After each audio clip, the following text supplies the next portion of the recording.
Monte de frutas, eu gosto também, essa é a minha praia. Bom, Vicente, há muita polêmica em relação a petróleo, né? E é uma das áreas que você conhece com grande profundidade. Com certeza. O petróleo existente no planeta Terra vai se extinguir? É impossível aos seres humanos, independente do número deles, consumir todo o petróleo existente no interior da crosta terrestre. O que o leva a crer? Eu posso explicar para você isso aqui em 3 minutos, se você me der o tempo. Pois não.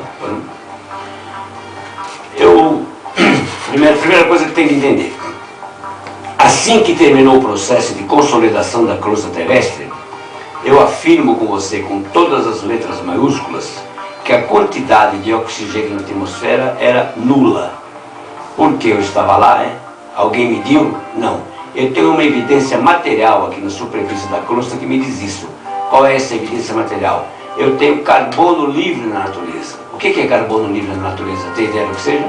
E hoje se fala muito em carbono, hein? O que é crédito de carbono. Carbono livre. Carbono livre, você vai explicar para os nossos rádio ouvintes. Carbono livre é uma das coisas que as mulheres mais adoram, é diamante. Diamante. Carbono é a rocha. Carbono livre, é o mineral. As mulheres gostam de diamante? As mulheres? Principalmente quando é diamante. Entendi. Tá solto na buraqueira.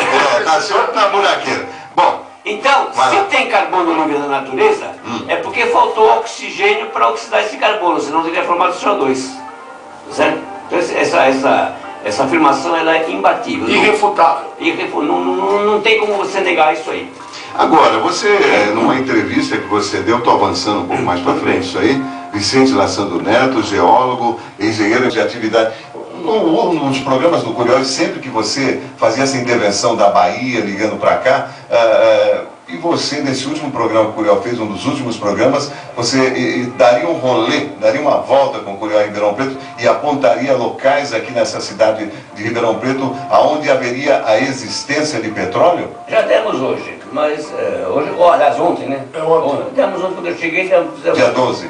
Fizemos um passeiozinho aí, mas a rocha mesmo que tem petróleo, não apareceu evidência dela aqui não. Sim. Mas ela está embaixo do basalto, com certeza. Em algum lugar ela deve aflorar. Então precisa caminhar um pouco mais, tá certo? Para ver a rocha, ela está aí com certeza. Se tem o basalto em cima, ela está a Petrobras, conta um pouco a história da Petrobras, né? Porque até o Monteiro Lobato lá, há anos atrás, no século XX, brigou muito e foi criada aquela frase, o petróleo é nosso. Inclusive ele foi preso, ele era comunista, né? Era do Partido Comunista, e houve uma briga muito grande. E isso parece que começou no governo Getúlio Vargas. A Petrobras. No governo Getúlio Vargas. Sim, conte-nos um pouco dessa história, resuma um pouco isso pra gente. Porque o Getúlio Vargas, ele queria ver o desenvolvimento do país. E ele entendia que não pode haver desenvolvimento sem energia, sem petróleo. Ele entendia isso aí, certo? E como ninguém queria fazer poço de petróleo aqui no Brasil, o governo, resolveu tomar essa atitude, criando a Petrobras, tá certo? O Getúlio Vargas, ele era contra o monopólio. Quem quis o monopólio foi o UDN. Então, para não brigar, na época era irrelevante, então foi criada a Petrobras com o intuito de achar petróleo, tá certo? E com monopólio, com direito exclusivo para a Petrobras. Como é que foram as primeiras investidas da Petrobras? As primeiras investidas da Petrobras foram lá no Campo de Candeias, na Bahia. Que é onde você me levou. Eu te levei pertinho, não te levei propriamente lá. Não. E nessas primeiras prospecções, o que foi encontrado? Foi encontrado o posto Candeias 1. Sim. Isso foi em 1954, 55, acho, certo? Nós não éramos nascidos, hein? Não. Nem eu. Você era, 45 anos de atividade, você já era. Então, menino ainda. Esse posto produz petróleo até hoje. Ele produz até hoje? Até hoje. E depois, conta um pouco mais isso para frente. Depois foram feitos vários postos de petróleo, tá certo? Vários campos foram descobertos, tá certo? Muito dinheiro jogado fora, pelo equívoco técnico, geológico. Existe um certo equívoco aí na atividade por usar um método que eu discordo, o método sísmico, tá certo? Então não precisa de sísmica para achar petróleo. O que precisa então, Vicente? Mapa geológico. Esse é o... Olhômetro. É de quem entende. Olhar, chegar e olhar. Pegar o carro e passear e fazer um mapa. É que eu estava dizendo para você, eu saí aí e não consegui ver a rocha ainda, né? Mas embaixo do basalto ela existe, com certeza. Embaixo do Curupira. Se eu tenho, essa rocha flora aqui em Bofete. Ela flora aqui em Bofete, né? Então fazendo um mapa aqui do torno da região, você vai descobrir onde ela está com mais precisão. Vicente, avançando um pouco aí, falando um pouco aqui, trazendo um pouco aqui para o nosso estado de São Paulo, aqueles devaneios do então governador Paulo Maluf, eram devaneios ou de fato realmente ele tinha faro, ele havia feito pesquisas e que ele poderia montar a Paulipetro e depois ele faria essa prospecção de petróleos? Ele montou a Paulipetro e fez a prospecção de petróleo, né? Ele foi em locais certos, só que ele usou uma técnica inadequada para... Ele não, os geólogos, né? A equipe dele, né? Quando eu digo ele é o chefe, né? Ele que escolheu os técnicos. Está sendo processado, inclusive, né? Então, ele passou em cima do petróleo e não viu. Ah, ele passou perto do lençol do petróleo. Passou em cima do petróleo e não viu, porque usou uma técnica inadequada. No planeta nós só temos dois tipos de bacias sedimentares. As bacias comprimidas e as bacias distendidas. As bacias comprimidas são aquelas onde a crosta terrestre está comprimida. Então nessa bacia, se for um poço, eles guicham na hora, né? Esses são os poços da Cordilheira dos Andes, das Montanhas Rochosas, da Bolívia, do Iraque, da Bolívia, tá certo? São poços que produzem 15, 20 mil barris por dia por muito tempo, porque a compressão da crosta terrestre expulsa o petróleo de lá. No Brasil, a bacia é distendida, então não existe essa força. E se você usa um fluido de perfuração muito grande, um fluido de perfuração de peso elevado,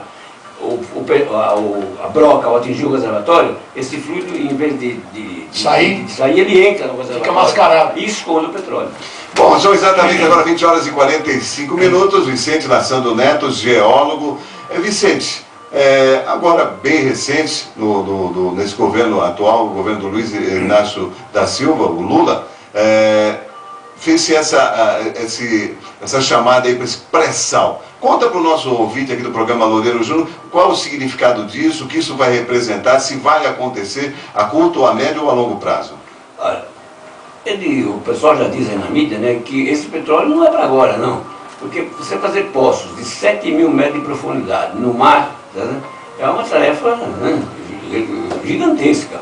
E além do custo, isso é muito caro. Tá certo?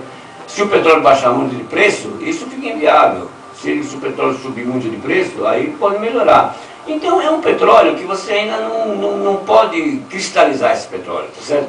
O poço foi feito, tem teste do poço, tem vazão de óleo do poço, mas a magnitude da jazida, você não pode ainda dizer que tem X barris ou tem Y barris. Mas como é que os políticos, as pessoas que estão na Petrobras, seus colegas também de atividade, obviamente, devem estar levando essas informações lá para o presidente da Gabriele, né, lá o presidente, Gabriele, presidente da Petrobras, o Gabriele levando as informações para o presidente da República, e já estão falando em loteamento, e loteando que vai ficar para um estado, vai ficar para outro. E isso aí também não é um pouco de mise-en-scène? É um pouco de mise-en-scène, um pouco de precipitação. É um pouco de precipitação. Porque eles estão transgredindo a maior lei da prospecção. Qual é? Você só descobre o verdadeiro tamanho de uma jazida e a melhor maneira de explorá-la depois que você explorou ela toda. Que é isso, hein? A chometria chega. Essa é a lei básica da prospecção. Ela é verdadeira e cruel. É verdadeiro e cruel.